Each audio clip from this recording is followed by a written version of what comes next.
Hey there, little guy. I guess wandering snow-covered wastelands gets to a little guy, huh? Where are you going? Wait a second. Can you speak? I wonder what strange stories he'd have to tell me if I could understand you.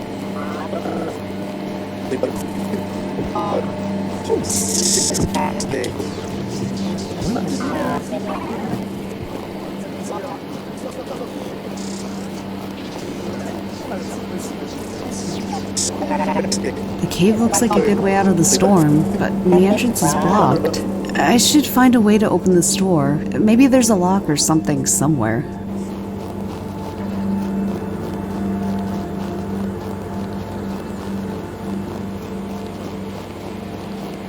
What is that over there? Looks like some kind of weird ritual spot.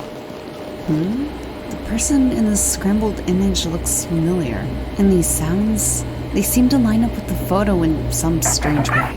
Maybe if I solve the puzzle, it'll make more sense.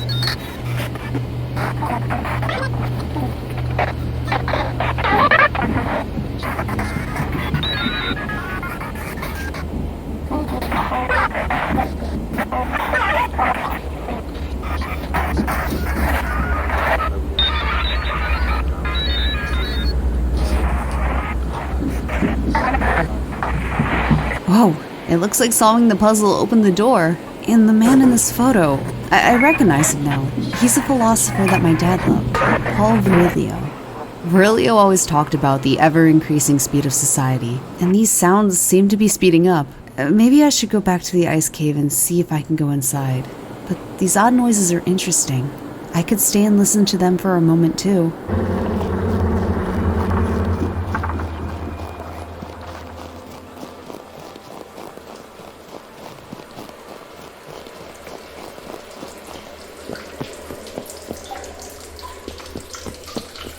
Okay, what is that over there? It looks like there's something on it.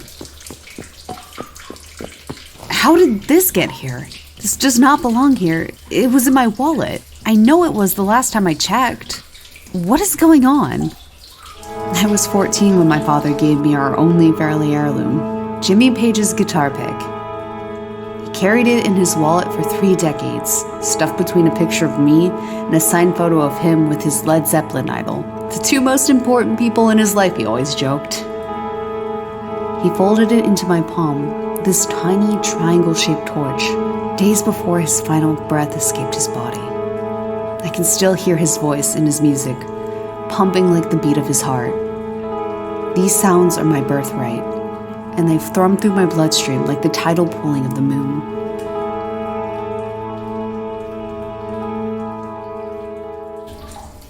I'm definitely not in Buffalo anymore.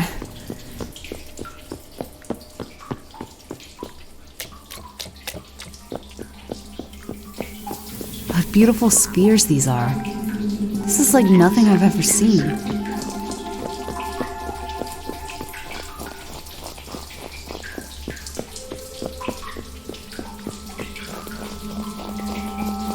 The light around them, it's pulsating in time to the noises. It's like a society of shapes and songs.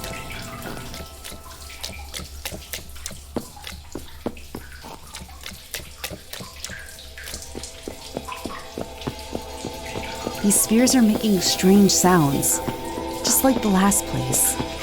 And there are a few more this time. I wish I could decipher what they were saying. I should go on, but something about this place is soothing. Maybe I should stay a moment and catch my breath.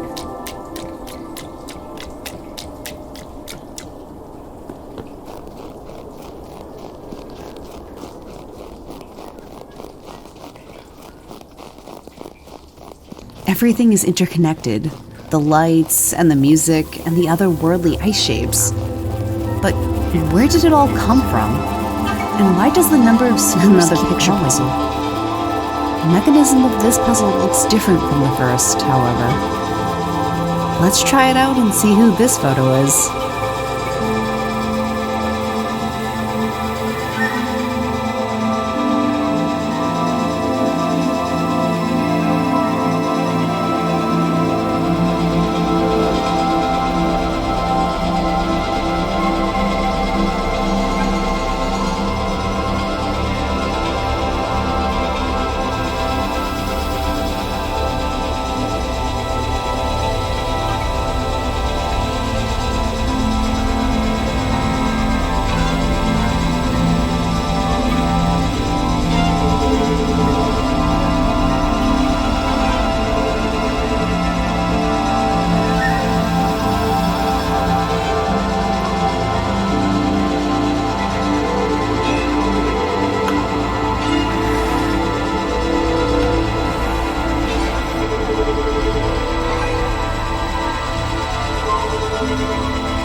Louise Nevelson. I saw some of her sculptures during my travels, and she's fascinated me ever since. Art is a living thing, she said, and I feel as though these pillars must be alive in some sense to react in this way. These pools of light and sounds, they are finite, just as I am. Yet it seems there are countless ways they can reconfigure themselves.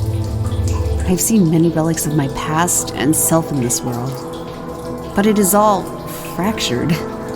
Reflections of memories and dreamlike simulacra, all woven together with the thread of my strange life. Whatever mysteries the snowy land holds, it is my duty to discover. This world is made of me, after all. I must step into its facets, both terrifying and awe-inspiring. They are nothing new. Just me. Just me.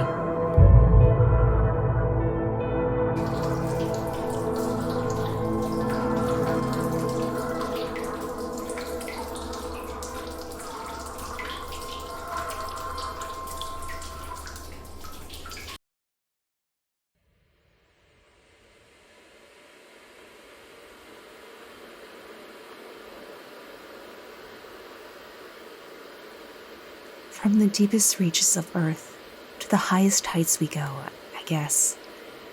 And now the sun has gone down, leaving me in darkness. The shadows held their breath the day my father's soul slipped away from his body. Life became a poor imitation of itself, a simulacrum of existence. I rode trains in the shape of silver bullets in Japan. I stood in awe of the glittering fuchsia sunsets over the Atlantic in Colombia. I climbed the misty mountains of my ancestors in China. I witnessed the dancing ribbons of the aurora borealis during the never-ending darkness of a Finland winter. And in Iceland, I saw the most powerful sight of all. A towering church whose single, haunting spire formed a staircase leading straight to heaven. This is how I found myself again. This is how I found a way out.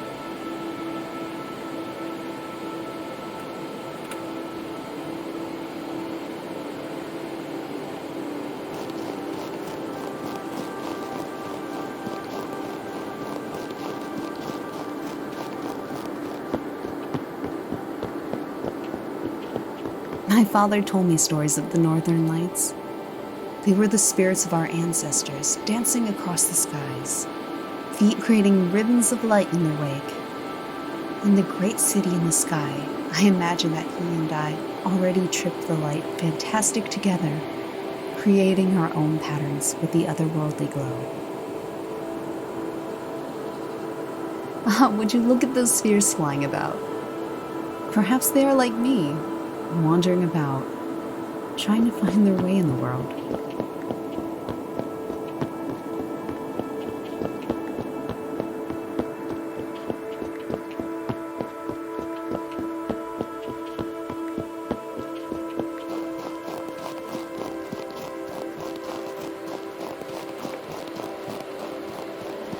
Perhaps I need a key of some sort.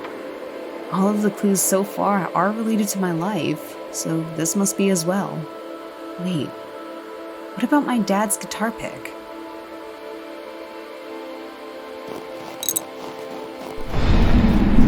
Everything in this strange world seems like my life was its blueprint. I hope I can unravel some of these mysteries. My head is spinning. The only way out is through.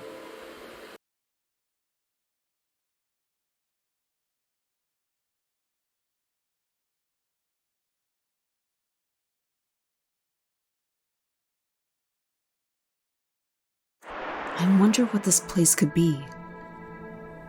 Perhaps this room is the culmination of those voices I've heard. There are several of these unfamiliar pillars arrayed around the room. And maybe I should try to interact with one and see what happens.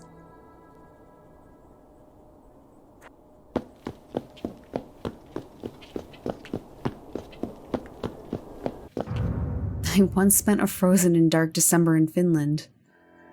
I became an animal, locked in the dark cave of my room, hiding away forever in a suspended hibernation that became deeper as the ice grew thicker. But one day, in the gloom of my own winter, a hymn made of pure light began to hum through my blood, as if calling me back from the darkness. When I followed it to its source, I stood in the town square, surrounded by the vibrating light of hundreds of human voices, all lifted together as one, the words of Sibelius, Finlandia, calling through Senate Square. My blood called back in response as the torchlight of sound filled me and overwhelmed me and swept me away from emptiness. This song and its sorrow, they remind me of that day when my fire burst again to flame.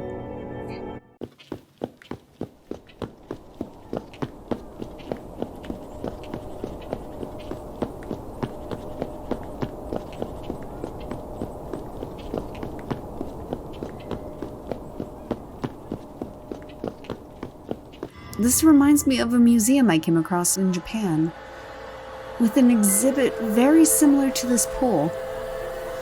I was entranced by it for hours, imagining cherry blossoms falling onto the surface of the water until the sun said its bittersweet farewell, casting rose gold hues upon the still and reflective pool. While I waited my train that night, the soothing noise of the train station around me became warped and surreal. I could no longer identify the difference between the music of the station and the music of my mind. Reality shifted and cracked like a shattered window pane, and I was untethered from its strangling hold for one blissful instant.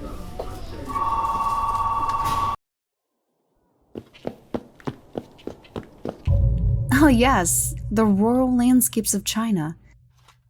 They were so starkly beautiful, especially compared to the rainbow-hued technological wonders of the modern cities there. I was so overwhelmed at the glitter and glow. It all felt futuristic, and yet not nearly as real as the slow and peaceful way of life in the countryside.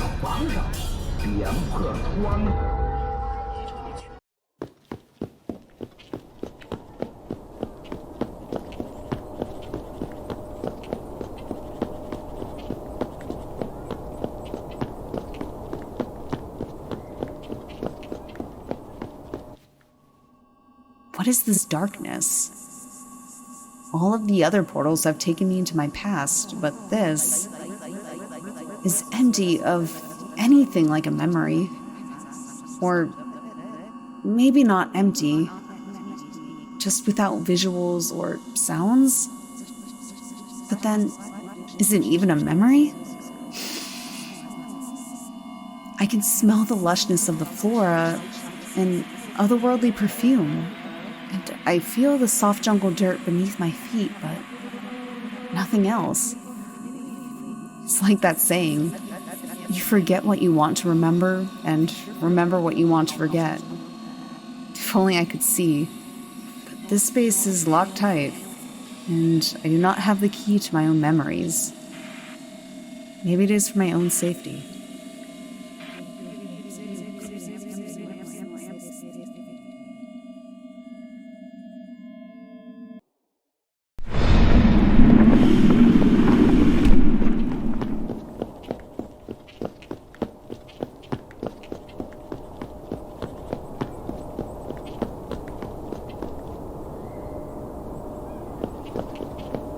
There has to be an end to this walk into mystery.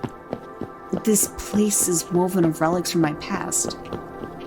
And yet, I still have no idea what my purpose here is. All I have are wild guesses as to how these wonders formed.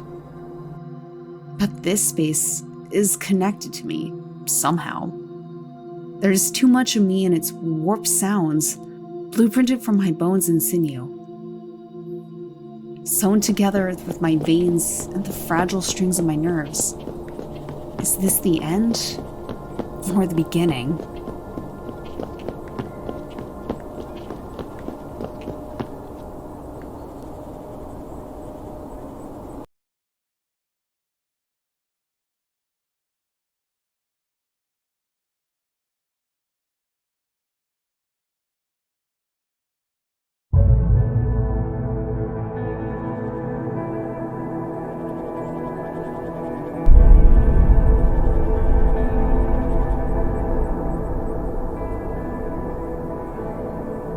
Welcome, Torchbearer. What? You can speak? Many voices inhabit me. I speak in all tongues, always. I just want to know what I'm doing here, please. I want to know what has happened to me and my memory, and how I came to be here.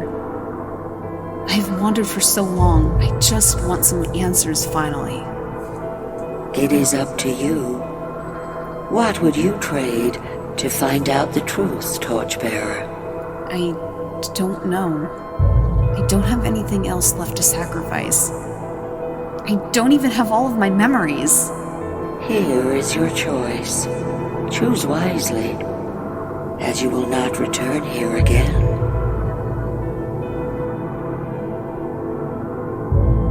There is nothing but empathy in your choice.